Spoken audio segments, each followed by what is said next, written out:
11, recording from home this evening, so sound quality might be a little bit quieter, and obviously what I'm wearing might be a little bit stranger, but if anyone can work out why I'm wearing a cap while talking about USA, 10 points for that.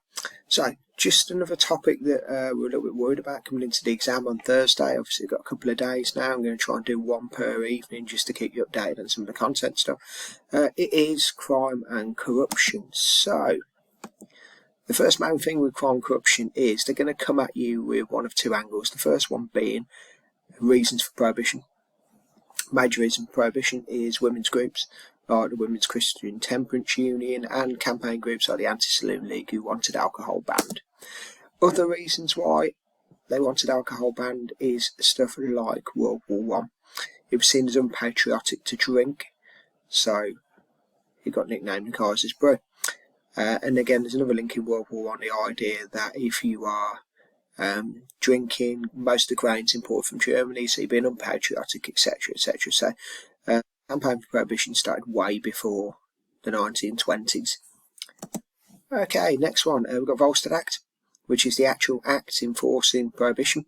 Anything over 0.5% is illegal, and it's illegal to drink, buy, and sell, and consume alcohol. Okay.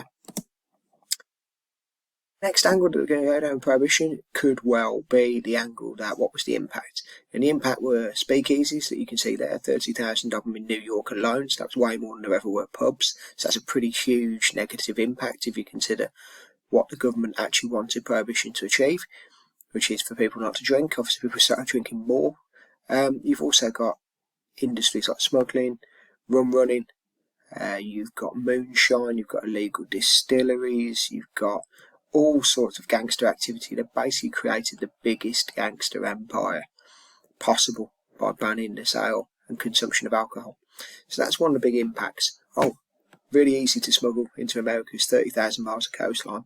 Also borders with some big alcohol producing regions like obviously Mexico at the bottom and Canada at the top.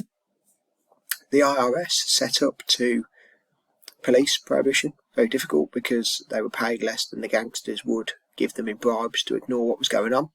But they were basically the organisation under a guy called Eliot Ness who tried to enforce prohibition. Next up, we've got Teapot Dome. So it's not all about alcohol in terms of crime and corruption. It's also about the government. Now, the government under Warren Harding had a group of friends called the Ohio Gang. Crucially, within that group were the Secretary of State, Albert Fall.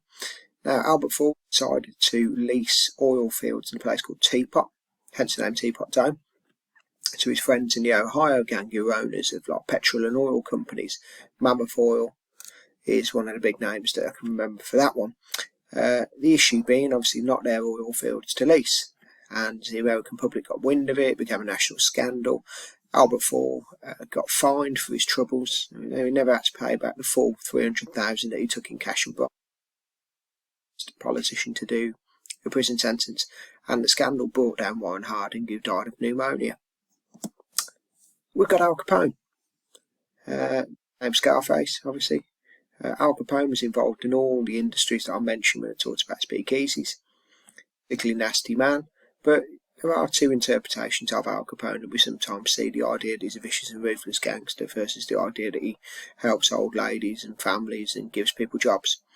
But he's an interesting one. Synonymous is a word that we used the other day, which means, you hear him and you hear the word Chicago as well at the same time. So he's synonymous with Chicago and all the criminal activity that went on there. He had the mayor of Chicago, i.e. paid him off. The most famous event to do with Al Capone is St. Valentine's Day Massacre, where it shot dead 7 of a rival Bugs Moran's gang. And that's a pretty famous event, and it sort of highlighted to American people the violence associated with prohibition, associated with gangsters. And I suppose in a roundabout way it was the beginning of the end of the gangster era. So that is crime and prohibition again in under 5 minutes.